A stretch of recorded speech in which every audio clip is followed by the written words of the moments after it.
Solid. Ayun. Ang Kuya Okay nga pala, another day, another benta tayo ngayon. Nakabenta tayo ng apat na first buyer natin ng mga sando. So may mga tayong mga sando dito na nabenta kagabi. So first try natin and vlog na rin natin syempre. Pakita na rin natin mga kulay.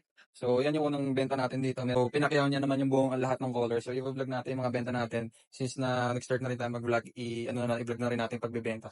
Isabay na natin. Meron tayong buyer dito sa bahay. Dalawang color. Kinuha niya isang black tsaka olive green. Yan si Boss Kenneth. Yung iba na-deliver na natin ngayon. So, abangan niya meron din tayong t-shirt na ilalabas, no? Hintay lang natin. Solid. Ayun.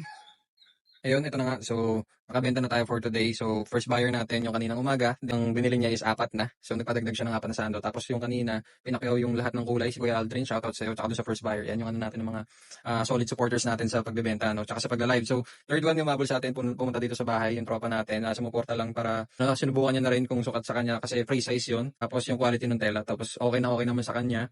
So, bumili na siya na agad ng dalawa. So, ngayon magla-live tayo. Magbebenta ulit tayo. Abangan nyo na lang din yung mga susunod na vlog. So, pa-follow and subscribe na lang din. Then, baka gusto nyo na bumili, PM nyo lang ako yung social media accounts ko, lahat nandiyan sa bio.